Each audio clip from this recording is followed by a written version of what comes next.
வணக்கம் நண்பர்களே. நான் உங்கள் வழக்கறிஞர் விவேகானந்தன் பேசுகிறேன்.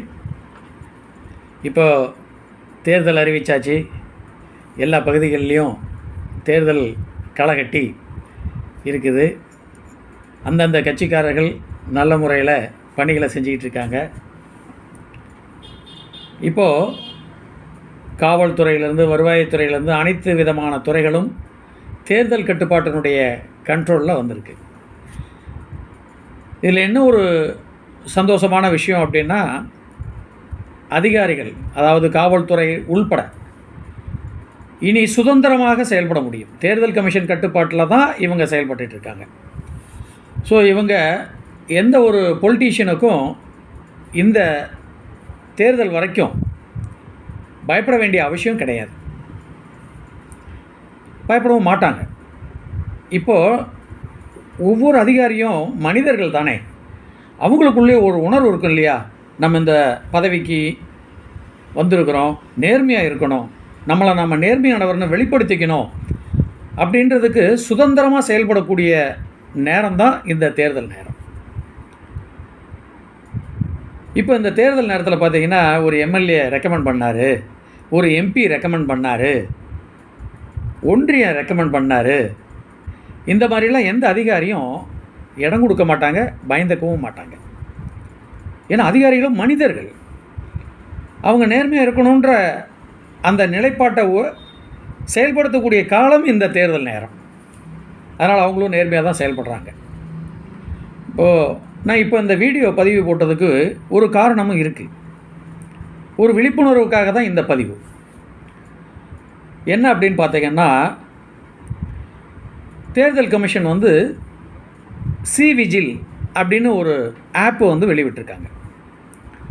நீங்கள் ப்ளே ஸ்டோரில் கூகுள் வசதி இருக்கிறவங்க ப்ளே ஸ்டோரில் போய் சி விஜில், அதாவது சி ஏபிசி மூணாவது எழுத்து சி விஜில் VIGIL அவ்வளோதான். சி விஜில் அப்படின்னு அடிச்சிங்கன்னா ஒரு ஆப் வரும். அந்த ஆப்பை இன்ஸ்டால் பண்ணி வச்சுக்கோங்க. அந்த நீங்கள் இப்போ சாதாரணமாக, ஏன்னா நமக்கு ஒரு தவறான நிகழ்வுகள் தெரிஞ்சால் தான் நம்ம உடனே அந்த நேரத்தில் ஆப்பை டவுன்லோட் பண்ணிக்கிட்டு, ஒருவேளை நெட்டு இருக்கலாம், இல்லாமல் இருக்கலாம், இந்த மாதிரி சிரமங்கள் ஏற்பட்டுரும். நீங்கள் இப்போவே டவுன்லோட் பண்ணிவிடுங்க. எல்லாருமே சி விஜில் ஆப்பை டவுன்லோட் பண்ணி உங்கள் சிஸ்டத்தில் வச்சுக்கோங்க. அதே போல் உங்கள் லொக்கேஷனையும் ஆன் பண்ணி வச்சுருங்க. உங்கள் செல்லில் லொக்கேஷனே எந்த நேரமும் ஆன் பண்ணி வைங்க, ஒன்றும் தப்பு இல்லை. ஏன்னா இப்போ நம்ம பெரும்பாலும் முதல்லலாம் அவேர்னஸ் இப்போ முதல்ல மாதிரி இல்லை. இப்போ செல்லில் எல்லாருமே அவேராக இருக்காங்க. ஸோ யாரும் பெரும்பாலும் செல்ஃபோன் மூலமாக தவறான செய்திகள் பரப்புறது இந்த மாதிரி எதுவும் இப்போ பண்ணுறதில்ல. சைபர் கிரைமினுடைய நடவடிக்கைகள் அந்தளவுக்கு கடுமையாக இன்றைக்கி வந்துருச்சு.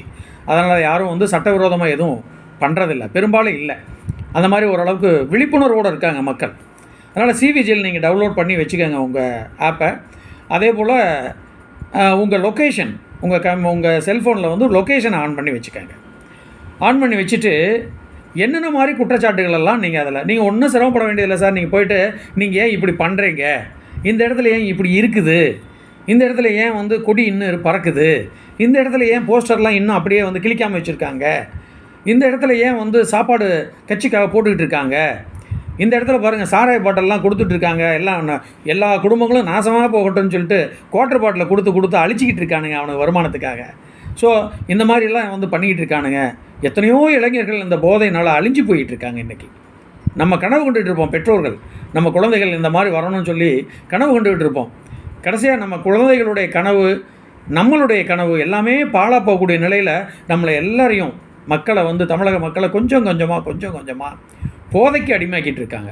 இப்போ எல்லாத்தையும் தாண்டி முதல்லலாம் பார்த்திங்கன்னா, இந்த குவார்ட்டர் கடையில், டாஸ்மாக் கடையில் குவார்ட்டர் விற்றுக்கிட்டு இருந்தது, ஆஃப் விற்றுக்கிட்டு இருந்தது, பீர் விற்றுக்கிட்டு இருந்தது, ஒயின் விற்றுக்கிட்டு இருந்தது, இந்த மாதிரி மது பானங்கள் மட்டும்தான் இருந்தது. ஆனால் இன்றைக்கி பள்ளிகளில் கூல் லிப் அப்படின்ற ஒரு சாக்லேட், ஒரு மிட்டாய், கூல் லிப் அப்படின்ற ஒரு போதை மிட்டாய், கஞ்சா, இந்த மாதிரியான பொருட்கள்லாம் சர்வசாதாரணமாக இப்போது என்னென்னு தெரியல, இவ்வளோ புழக்கம் வந்துருச்சு. நிறைய பகுதிகளில் அந்த மாதிரி வந்துருச்சு. ஸோ இது மாதிரி நிகழ்வுகளெல்லாம் நீங்கள் கண்டிங்கன்னா இந்த சி விஜில் அப்படின்ற ஒரு ஆப்பில் இந்த தேர்தல் முடிகிற வரைக்கும் எலெக்ஷன் கமிஷனுக்கு நீங்கள் ஒன்றுமே பண்ண வேண்டியதில்லை. அதில் 3 ஆப்ஷன் இருக்கும். ஒன்று ஃபோட்டோ, இன்னொன்று வீடியோ, இன்னொன்று ஆடியோ. நீங்கள் எந்த மொழியிலையும் பேசலாம். பிராந்திய மொழிகளில் எந்த மொழியில் வேணாலும் நீங்கள் பேசலாம். ஆடியோவில் அந்த மாதிரி 3 விதமாக நீங்கள் புகார் கொடுக்கலாம். நீங்கள் எதுவுமே பண்ண வேண்டாம். உங்களை யாரையும் நீங்கள் யார் புகார் கொடுத்தாங்க இது எதுவுமே வந்து வெளியிலையும் வராது, தெரியாது. சும்மா ஜஸ்ட்டு அந்த சிவிஜிலில் நீங்கள் கிளிக் பண்ணிங்கன்னா ஓப்பன் பண்ணி உள்ளே போயிட்டீங்கன்னா உங்கள் லொக்கேஷன் ஆனில் இருக்கும்போது அதுவே எடுத்துக்கும் எந்த இடம், நீங்கள் ஃபோட்டோ எடுக்கக்கூடிய இடம் எந்த இடம் அப்படின்ற விஷயத்தை அதுவே எடுத்துக்குது. யார் புகார் கொடுத்தாங்க தெரியாது. ஒரு ஃபோட்டோ அந்த இடத்துல இப்போ ஒரு உதாரணத்துக்கு கொடி பறக்குது. ஒரு 4 நாளைக்கு முன்னாடி கபிலர் மலையில் பார்த்தீங்கன்னா கொடி கழட்டாமல் இருந்தது. நான் உடனே காரை நிறுத்திட்டு அந்த இடத்துல கொடியை மட்டும் ஒரு ஃபோட்டோ எடுத்தேன். அவ்வளோதான், அனுப்பிட்டேன். வேறு ஒன்றுமே பண்ணலை. இந்த மாதிரி கொடி இன்னும் பறக்குது, இன்னும் கழட்டாமல் இருக்காங்க, வீடியோ கண்டுக்கல, பயந்துக்கிறாங்க, இதெல்லாம் எதுவுமே பேசலை. ஜஸ்ட்டு ஃபோட்டோ எடுத்தேன், அனுப்பிச்சி விட்டேன், அவ்வளோதான். அதில் அவங்களுக்கு எந்த லொக்கேஷன்லேருந்து இந்த ஃபோட்டோ எடுக்கப்பட்டிருக்கு அப்படிங்கிறது தெரிஞ்சு ஜஸ்ட் சார் சொன்னால் நம்ப மாட்டேங்க, உண்மையிலேயே 1/2 மணி நேரத்துக்குள்ளே அதையெல்லாம் எடுத்து முடிச்சுட்டு எனக்கு மெசேஜ் வந்துருச்சு, அப்புறப்படுத்தப்பட்டது. எனக்கு மெசேஜ் வந்துருச்சு. ஆச்சரியமாக இருந்தது. எலெக்ஷன் கமிஷன் இன்றைக்கி அவ்வளோ சின்சியராக வேலை செஞ்சிட்ருக்கு. ஸோ அதனால் என்னென்ன குற்றச்சாட்டுகளை நீங்கள் வந்து என்னென்ன தவறுகளை நீங்கள் வந்து இந்த மாதிரி ஃபோட்டோ மூலமாகவோ அல்லது வீடியோ எடுத்தோ அல்லது ஆடியோ மூலமாகவோ நீங்கள் சொல்லலான்னு பார்த்தீங்கன்னா, தேர்தல் நெருங்கிடுச்சு இல்லையா, நம்ம வீட்டு ஆம்பளைகளெல்லாம் வேலை செய்ய விட மாட்டானுங்க. இந்த கட்சிக்காரனுங்க கூட்டிகிட்டு போய் கோட்டர் பாட்டில் வாங்கி கொடுத்து போதைக்கு அடிமையாக்கி, ஏன்னா ஆரம்பத்துலேருந்து இப்படியே பண்ணி வச்சுருக்காங்க, கோட்டருக்கு அடிமையாக்கி சாயந்தரம் ஒரு 4 மணி 3 மணி ஆச்சுன்னா போதும். அதுவும் தேர்தல் இறங்கிருச்சுன்னா 24 மணி நேரமும் கோட்டர் சப்ளை இருக்கும். கடை என்னமோ 12 மணிக்கு தான் திறக்கிறாங்க. ஆனால் இந்த கோட்டர் சப்ளை ஆகிறது பார்த்திங்கன்னா 24 ஹவர்ஸ் கிடைக்கும். கடை இல்லாத நேரத்தில் தான் அதிகமாக கிடைக்கும். அந்த அளவுக்கு போயிடுச்சு இன்னைக்கு கேவலமாக. ஸோ இந்த மதுபானை சப்ளை ஏதாவது ஒரு இடத்துல வச்சு தான் கொடுத்துட்ருப்பாங்க. நீங்கள் ஒன்றும் பண்ண வேண்டாம். சப்ளை பண்ணிகிட்டு இருக்கும்போது கூட்டத்துக்குள்ளேருந்து ஒரு ஃபோட்டோ போதும், அல்லது ஒரு வீடியோ, முடிஞ்சால் வீடியோ. கொஞ்சம் நேரம் நீங்கள் ஃபோனெல்லாம் கையில் எடுத்து காட்டிக்கிட்டெல்லாம் செய்யணும்னு அவசியம் இல்லை. பேக்கெட்டில் வச்சுருந்தா போகிறோம், ஆன் பண்ணியிருக்கேன், போகிறோம், அது வீடியோ எடுத்துக்கும். இல்லை நீங்கள் ஒரு 4-5 பேர் நில்லுங்க, ஒருத்தர் வீடியோ எடுக்க சொல்லுங்கள், யார் எடுக்கிறான்னு தெரிய வேண்டியதில்லை, அது பாட்டு போயிட்டே இருக்கும் ஆட்டோமேட்டிக்கலி. ஜஸ்ட்டு ஒரு 1/2 hour சார், 1/2 மணி நேரத்துக்குள்ளே அந்த இடத்துல உடனே நடவடிக்கை எடுக்கப்பட்டிருக்கும். உங்களுக்கு ரிப்ளையும் வந்துடும். சார் நான் பொய் சொல்லலை, உண்மையாக நானே சோதித்து பார்த்துட்டு தான் உங்கள்கிட்ட இவ்வளோ நம்பிக்கையோடு சொல்கிறேன். நம்ம தேர்தல் ஆணையம் அந்த அளவுக்கு இன்றைக்கி அருமையாக செயல்பட்டுருக்கு. மதுபான சப்ளை, போதைப்பொருள் சப்ளை. ஏன்னா இப்போ நீ கஞ்சா வந்து சின்ன சின்ன பொட்டணங்களாக வச்சுக்கிட்டு அந்த கஞ்சாவுக்கு அடிமை இளைஞர்களை எல்லாம் முக்கியமாக வந்து கஞ்சாவுக்கு அடிமை ஆக்கிட்டாங்க. அதனால் இந்த போதை கஞ்சா இந்த மாதிரியான விற்பனைகள் சப்ளை ஏதாவது பண்ணிக்கிட்டு இருக்காங்களா கட்சிக்காரங்களுக்கு, அந்த இளைஞர்களை தவறான வழியில் தூண்டி விடுறதுக்கு கஞ்சா கொடுத்துட்டு இருந்தாங்கன்னா ஒரு ஃபோட்டோ எடுத்து அனுப்புங்க, வீடியோ எடுத்து அனுப்புங்க. சரி, 2 செய்ய முடியல சூழல், ஐயோ அவன் கண்ணில் ஃபோட்டோ எடுக்கிறத பார்த்துட்டானா நம்மளை எதாவது பண்ணிடுவானே பயமாக இருக்குது அப்படின்னா நீங்கள் ஒன்றுமே பண்ண வேண்டாம். அந்த லொக்கேஷனில் இருந்துட்டு ஆடியோ ஆன் பண்ணி இந்த மாதிரி இந்த இடத்துல இடம் கூட சொல்ல தேவையில்லை, அது எடுத்துக்கும், அந்த இடத்த எடுத்துக்கும். இந்த மாதிரி இந்த இடத்துல கட்சிக்காரங்க பேரையும் சொல்ல வேண்டியதில்லை, இந்த இடத்துல வந்து தேர்தலுக்காக மதுபானம் சப்ளை பண்ணிகிட்ருக்காங்க, போதும். இந்த இடத்துல தேர்தலுக்காக கஞ்சா வந்து சப்ளை பண்ணிகிட்டு இருக்காங்க, இந்த இடத்துல தேர்தலுக்காக பணம் பட்டுவாடா பண்ணிக்கிட்டு இருக்காங்க. நீங்கள் எந்த இடம்லாம் சொல்லவே தேவையில்லை, இந்த இடத்துல அப்படின்னு சொன்னால் அது உங்கள் செல்ஃபோன்லேருந்து லொக்கேஷனை எடுத்துக்கும். உங்களை பேர் வராது, நீங்கள் யார் கம்ப்ளைண்ட் பண்ணீங்கன்னு தெரியாது. ஆனால் கண்டிப்பாக 1/2 மணி நேரத்துக்குள்ளே நடவடிக்கை எடுத்து முடித்து உங்களுக்கு தகவல் வந்துடும். அதே போல் பணம் பட்டுவாடா தேர்தலுக்கு. சார் உண்மையிலேயே சொல்கிறேன், ஓட்டுங்கிறது நம்மளுடைய உரிமை. ஓட்டை விற்பனை செய்கிறது அப்படிங்கிறது அதை விட கொடுமை. நம்ம உரிமையை விற்கிறோம். இது வந்து நிறைய பேர் பச்சையாகவே சொல்லி கூட திட்டியிருக்காங்க. எனக்கு அந்த மாதிரி நான் ஒரு டீசெண்டாக இருக்கிறதுனால அந்த மாதிரி சொல்கிறதுக்கு எனக்கு வாய் வரலை. ஓட்டு காசு கொடுத்து ஓட்டு போடவே கூடாது சார். ஓட்டுக்கு பணம் வாங்காதீங்க. அது லஞ்சங்கிறத விட ரொம்ப கேவலமானது. ஓட்டு வந்து நம்ம உரிமை. நம்ம உரிமையை நம்ம விட்டு கொடுப்போமா? நம்ம உரிமையை நம்ம விற்பனை பண்ணுவோமா? தப்பு இல்லையா? அதனால் ஓட்டுக்கு பணம் கொடுக்கறது கூட மிகப்பெரிய குற்றம்னு நான் நினைக்கிறேன். நான் நினைக்கிறது இல்லை, உண்மையும் அதுதான். ஏன்னா வருங்கால சந்ததிகளுக்கெல்லாம் இதை வந்து முழுமையாக எதிர்க்கிற அளவுக்கு அவங்க மனநிலையில் ஊன்றப்பட்டிருக்கு. சில திருட்டு பசங்க, காலி பயல்கள் அந்த மாதிரி வந்து அந்த பழக்க வழக்கத்தை வந்து மக்கள்கிட்ட விதைச்சிட்டாங்க, வேறு மாதிரி பரவி இருக்குது. ஆனால் முடிஞ்ச வரைக்கும் நம்ம எல்லாம் ஓரளவுக்கு மனசாட்சி உள்ளவங்க, நம்மெல்லாம் ஓரளவுக்கு அதையெல்லாம் எதிர்த்து நிற்போம். அதே போல் பொது சொத்துக்களை சேதப்படுத்துறது, இவங்க தண்ணி அடிக்கிறதுக்கோசரம் ஒரு நந்தவனம் இருக்கும், ஒரு பள்ளிக்கூடம் இருக்கும், அரசாங்க பள்ளிக்கூடம் இருக்கும், அரசாங்க கட்டிடங்கள் இருக்கும், அதில் போய் உட்காந்துக்குவாங்க, தண்ணி அடிப்பாங்க. ஒரு ஸ்கூல் காம்பவுண்டுக்குள்ளே போய் தண்ணி அடிப்பானுங்க, தேர்தலுக்கு பயன்படுத்திக்குவாங்க ரகசியமாக. தனியார் இடத்துல நடந்தாலும் நீங்கள் அந்த இடத்துல இருந்து ஃபோட்டோ எடுத்தோ வீடியோ எடுத்தோ ரெண்டுமே முடியலன்னா நீங்கள் ஃபோனில் சொன்னால் போகிறோம், நடவடிக்கை எடுக்கப்படும். இது என் கிராம மக்கள் கேட்கக்கூடிய வீடியோ, என் தமிழக மக்கள் கேட்கக்கூடிய வீடியோ. கண்டிப்பாக நீங்கள் ஒவ்வொருத்தரும் நேர்மையாக இருக்கணும்னு மனநிலையில் தான் பிறந்திருக்கீங்க. உங்கள் மனசுக்குள்ளே நேர்மையாக இருக்கணுன்ற எண்ணம் இருக்குது. சந்தர்ப்ப சூழ்நிலையினால் மட்டும்தான் நீங்கள் வந்து மாறி இருக்க வேண்டிய நிலை இப்போ இருக்குது. உங்களுடைய செயல்பாடு வெளியில் வேறு, உங்கள் உள் மனசு கண்டிப்பாக நீங்கள் நேர்மையாக இருக்கணும்னு நினைக்கிறீங்க அப்படின்றத நான் மனதார உணர்ந்தவன். அதனால தான் நான் இவ்வளோ நம்பிக்கையாக நான் உங்கள்கிட்ட பேசிகிட்டு இருக்கேன். தவறுகள் இல்லாத, குற்றங்கள் இல்லாத ஒரு தேர்தலை நம்ம இந்த முறை நம்ம பகுதியில் நடத்தி காட்டுவோம். நீங்கள் அதை சவாலாக எடுத்துக்கங்க. அதே போல் வதந்தி செய்கிறது, நடந்திருக்காது, நடக்காத விஷயத்தை போய் நடந்ததாக சொல்கிறது. ஒரு உதாரணம் நான் நிறைய சொல்லலாம். யாராவது ஒருத்தரை பழி வாங்கணும்னு தோணிடுச்சுன்னா அவங்க மேலே 1008 வதந்திகளை எழுப்பிடலாம் மக்கள்கிட்ட. ஏன்னா மக்கள் அவங்கள அந்த நபரை நேரில் பார்த்துருக்க மாட்டாங்க. அதனால் இவங்க எழுப்புகிற வதந்தி உடனே பரவிடும். உண்மை பரவாது அவ்வளோ சீக்கிரம், வதந்தி பார்த்திங்கன்னா உடனே பரவிடும். அந்த மாதிரி வதந்திகள் எழுப்பக்கூடியது. அடுத்தது வாக்காளர்களை வாகனத்தில் அழைத்து செல்வது. வாக்காளர்கள் அவங்க டிவிஸில் வந்துடுவாங்க. அன்னைக்கு மட்டும் பார்த்திங்கன்னா 2 நாளைக்கு முன்னாடி இருந்து, மாமா பார்த்து மாமா, கவனமாக செஞ்சுக்க மாமா, மாமா நடக்க முடியலையா, நான் வண்டியில் கூட்டிகிட்டு போகிறேன் மாமா அப்படின்ட்டு இவங்களுடைய சொந்த வாகனங்கள், ஒரு வாகனங்கள் அதுக்காக அரேஞ்ச் பண்ணி அந்த மாதிரிலாம் செய்வாங்க, தவறுகள் பண்ணுவாங்க. அடுத்து இலவசங்கள். இந்த ஓட்டுக்கு முதல்ல சொன்னேன், ஓட்டுக்கு பணம் வாங்குறது ரொம்ப கேவலமானதுன்னே.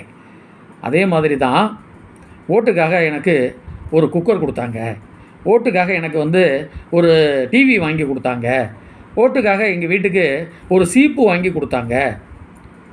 பணம் வாங்கிறது மாதிரியே தான் இதுவும் கேவலமான ஒன்று. ஸோ அதனால் அதை தயவு செஞ்சு அதையும் அனுமதிக்காதீங்க. இது போன்ற புகார்களையும் கொடுக்கலாம். அடுத்தது சாதி மத பிரச்சனை. ஓட்டு கேட்டு வரும்போது எங்கள் சாதிக்காரர், அப்பா நம்ம சாதிக்காரர் நிற்கிறாருப்பா, இப்படியெல்லாம் சொல்லக்கூடாது, தப்பு. அவங்க நமக்கு பணிவிடை செய்ய வரக்கூடிய பணியாட்கள். ஒரு பணியாளை நம்ம தேர்ந்தெடுக்க போகிறோம், அவ்வளோதான். ஒன்றும் பெரிய 2 கொம்பெல்லாம் அவங்கள்ட்ட இருக்காது, ஒன்றும் கிடையாது. சாதாரண ஒரு மனிதர், மக்களுக்கு சேவை செய்வதற்காக நாம் ஒருத்தரை தேர்ந்தெடுக்க போகிறோம். அவர் சேவையை செய்ய போகிறார், சேவகர், அவ்வளோதான். அந்த சேவகனுடைய இடத்துக்கு ஒரு பதவி, ஒரு பொறுப்பு, MP MLA இந்த மாதிரி ஒன்று கொடுக்குறோம். சாதாரண மனுஷன்தான், சட்டத்துக்கு உட்பட்ட நபர்கள் தான், அவர்களும் மனுஷங்க தான். அவங்களுக்கும் அந்த 100 ஆண்டுகளுக்குள்ளே தான் ஆயுள், நமக்கும் அந்த 100 ஆண்டுகளுக்குள்ளே தான் ஆயுள். அவங்க போகக்கூடிய இடமும் அதே இடம்தான், நம்ம போகக்கூடிய இடமும் அதே இடம்தான், மாற்றமே இல்லை. சார் நான் எம்பியாக இருந்துட்டேன், நான் சிஎம்மாக இருந்துட்டேன், நான் பிஎம்மாக இருந்துட்டேன், நான் ஆகாயத்தில் வந்து எனக்கு மயானம் கட்டி வச்சுருக்கு, நான் அங்கே போய் தான் நான் மயானத்தில் சமாதி ஆவேன், யாரும் சொல்ல முடியாது. எல்லாருமே மனிதர்கள், பயப்படாதீங்க. உங்கள் நேர்மையான மனநிலையை வெளியில் கொண்டு வர்றதுக்கு இதுதான் சரியான தருணம், அதை மனசில் வச்சுக்கோங்க. அதனால் சாதி மதங்களை சொல்லி ஓட்டு கேட்கக்கூடாது, நம்ம சாதிக்காரன் நிற்கிறாருன்னு சொல்லி கேட்க அனுமதிக்கக்கூடாது. வந்து சொன்னாலும் திட்டுங்க.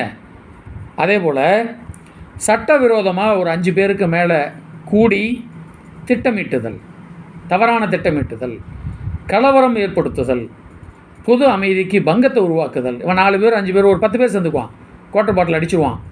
ரோடாக கூட இருக்கட்டும், மேபி ஒரு புறம்போக்கு நிலம், ஒரு தனியார் இடம் கூட, ஒரு 5 பேர்த்துக்கு மேலே இருப்பான். 5 பேர்த்துக்கு மேலே தண்ணி அடிச்சுட்டு அவன் பாட்டுக்கு கேவலமாக பேசுவாங்க. ஸோ அது கூட பொது அமைதிக்கு பங்கம் விளைவிக்கக்கூடியது தான், தப்பு. அப்படியெல்லாம் பேசக்கூடாது, ரொம்ப ரொம்ப தப்பு. அது வந்து குற்றமும் கூட. இது மற்ற நாட்களில் நீங்கள் புகார் கொடுத்தீங்கன்னு வச்சுக்கோங்களேன், போலீஸ் எல்லாம் சரி, அதிகாரிகளும் சரி, அரசியல்வாதிகள்கிட்ட கொஞ்சம் அடங்கி வாசிக்கக்கூடிய நிலையில் அவங்கள ஆட்படுத்திடுறாங்க. அவங்கள ஆகிறதில்ல, ஆட்படுத்திடுறாங்க. ஆனால் இப்போ தேர்தல் கமிஷன் கட்டுப்பாட்டுக்கு வந்துருச்சு. அவங்கெல்லாம் ரொம்ப ஜென்யூனாக இப்போ ஓரளவுக்கு பண்ணிக்கிட்டு இருக்காங்க. இந்த முதல்ல சொன்னேன், நான் ஒன்று முதல்ல சோதிச்சுட்டு தான் உங்களுக்கு இந்த வீடியோவை போடுறேன். நம்ம கபிலர் மலையில் அந்த கொடிக்கம்பத்தை பற்றி போட்டேன். ஜஸ்ட் ஒரு 1/2 ஹவருக்குள்ளே எனக்கு மெசேஜ் வந்துச்சு, ரிமூவ்டு அப்படின்னு சொல்லி. நீங்கள் வேணால் விசாரித்து பாருங்கள், இது உண்மையாக தான் இருக்கும். அதே போல் எந்த சூழல்லையும் திரும்பவும் உங்கள்கிட்ட ஒரு வேண்டுகோள் வைக்கிறேன். ஓட்டுக்கு பணம் கொடுக்கறத தயவு செஞ்சு அனுமதிக்காதீங்க. ஓட்டுக்காக ஒரு இலவசங்களை கொடுக்கறத தயவு செஞ்சு அனுமதிக்காதீங்க. அதே இன்னொரு விஷயம், நான் பதவியில் இருக்கேன், பொறுப்பில் இருக்கேன்னு இது வரைக்கும் அயோக்கியத்தனங்கள் நிறைய பண்ணியிருப்பாங்க. அதையெல்லாம் நீங்கள் கூட இருந்துக்கிட்டே கூட சகிச்சுக்கிட்டு இருந்திருப்பீங்க வேறு வழி இல்லாமல். அதையெல்லாம் நீங்கள் வெளிப்படுத்தக்கூடிய காலம்தான் இந்த தேர்தல். அதை மனசில் வச்சுக்கோங்க. மனசில் வச்சுட்டு நீங்கள் யாருக்கு ஓட்டளிக்கிறீங்கன்ற விஷயம் எந்த சூழல்லையும் வெளியில் தெரியாது. உங்கள் மனசை வெளிப்படுத்துங்க. இப்போது நீங்கள் யாருக்கு ஓட்டு போடணும்னு நினைக்கிறீங்களோ அதை சுதந்திரமாக போடுங்க. உங்கள் ஓட்டு நேர்மையானவருக்காக இருக்கட்டும், நேர்மையாக வரக்கூடியவர்களாக இருக்கட்டும். இந்த தேர்தல் நேர்மையாக நடக்கிறதுக்கு உங்களுடைய பங்களிப்பு இருக்கட்டும். இந்த விஜில் அப்படின்ற ஒரு ஆப்பை நீங்கள் உடனே டவுன்லோட் பண்ணுங்கள். அதில் இருக்கக்கூடிய இந்த 3 ஆப்ஷனை பயன்படுத்துங்க. திரும்பவும் சொல்கிறேன், ஃபோட்டோ எடுத்தால் போதும், நீங்கள் எந்த இடம்னு சொல்ல தேவையில்லை. வீடியோ எடுத்தால் போதும், அதுவாக போயிடும். நீங்கள் பேசினா போதும், அதுவாக போயிடும். அந்த இடமும் சேர்ந்து தான் தெரியும். அதனால் உங்கள் பேர் வெளியே வராது. பயந்துக்காதீங்க, செய்யுங்க. நேர்மைக்கு ஒத்துழைப்பு கொடுங்க. தேர்தல் கமிஷனுக்கு நம்மளும் எல்லோரும் ஒத்துழைப்பு தருவோம். நேர்மையான தேர்தல் நடக்க நம்ம உதவியாக இருப்போம். திருட்டு பசங்களை அடக்கி வைப்போம். அந்த காலம் நமக்கு வந்திருக்கு. நன்றி, வாழ்த்துக்கள். தேர்தலில் நீங்கள் சிறப்பாக செயல்பட நான் எதிர்பார்த்துட்ருக்கேன். வணக்கம்.